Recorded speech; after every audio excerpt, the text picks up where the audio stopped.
안녕하세요. 설탕이들 백설마녀입니다. 지난 주말 드디어 부부의 세계가 제16회로 막을 내렸습니다. 차기작으로는 부부의 세계의 원작이었던 영국 드라마 닥터 포스트가 방영될 예정이라고 해요.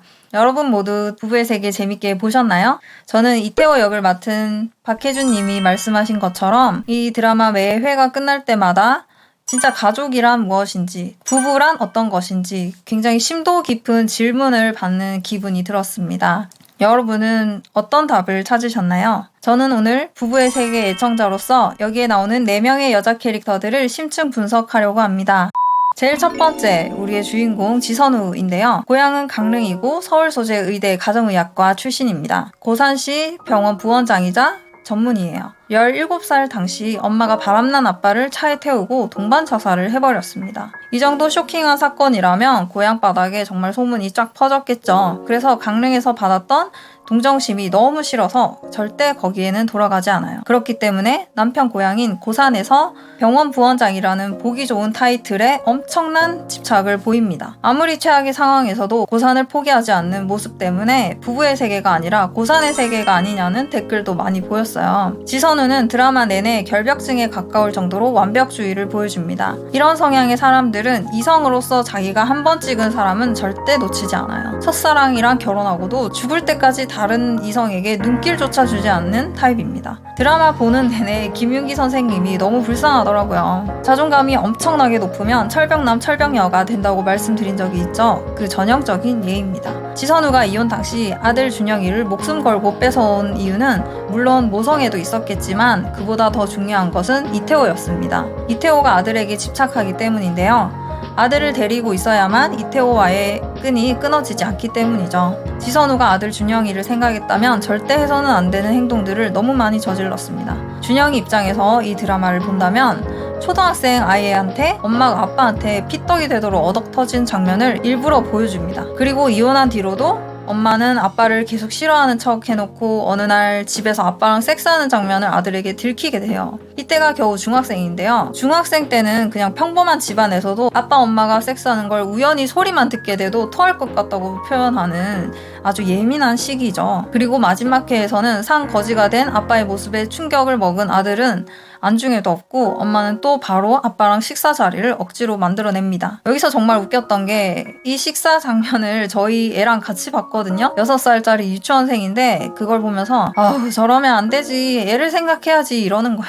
아 정말 지선우는 6살짜리 애보다 못하구나 라는 생각까지 들었습니다. 하여튼 아빠 엄마가 이렇게 쌍으로 또라이라서 드라마를 보는 내내 준영이가 너무 불쌍했어요. 15회에서 여다경은 이태호가 바람핀 걸 안 뒤로는 이태호가 집에서 밥 먹을 때마다 거의 혐오스러운 눈빛으로 도망가 버립니다. 이게 바로 정 떨어지면 밥 먹는 게 처먹는 것처럼 보인다는 걸 표현한 장면인데요. 그런데 완전 막장까지 간 이태호한테도 밥을 사주는 지선우를 보면서 역시 대단한 캐릭터라는 생각밖에 안 들었습니다.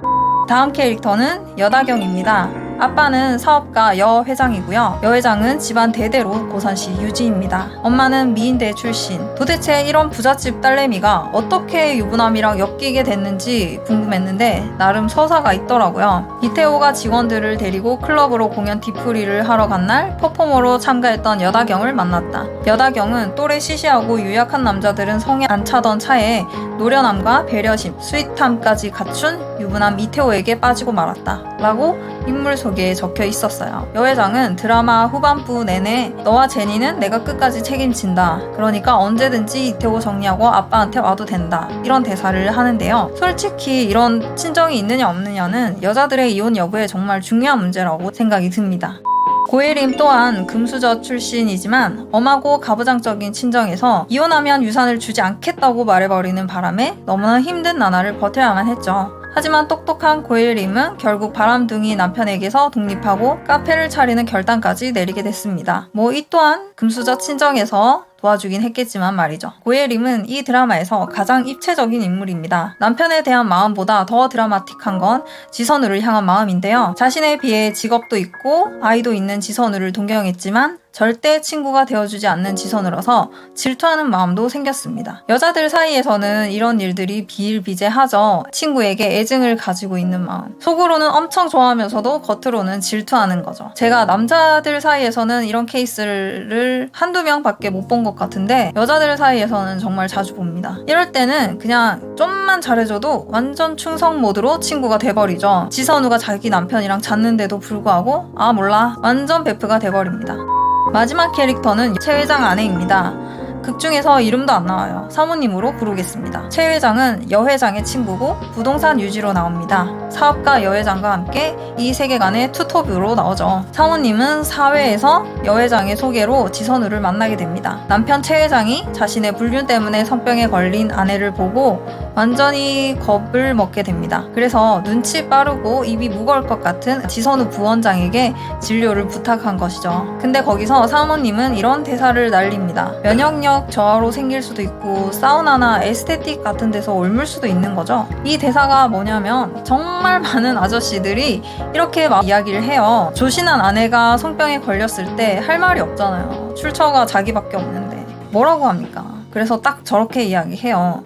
당신이 목욕탕이나 에스테틱 같은 데서 얼마 왔을 수도 있잖아. 그런데 지선우가 여기서 진실을 이야기해주죠. 99% 성접촉 감염입니다. 이게 현실이죠. 남편이 바람나도 고혜림처럼 참고 사시는 분들은 성병 진짜 조심해야 돼요. 요즘에는 검진을 자주 가기 때문에 괜찮지만 예전에는 모르고 사시다가 나중에 덜컥 자궁암에 걸려가지고 자궁을 드러내는 일들이 많이 있었다고 합니다. 여기서 최 회장 아내가 지선우에게 이런 대사를 하죠. 저 이혼 안 해요. 지금의 그 남자를 잊게 만든 건 접니다. 배경, 재력, 하다못해 성격까지. 이혼으로 지난 세월 동안 쏟아부은 제 정성을 허공에 날리고 싶진 않아요. 사모님은 이 사건으로 인해 부동산 유지인 남편 최 회장한테서 빌딩 하나를 양도받게 되죠.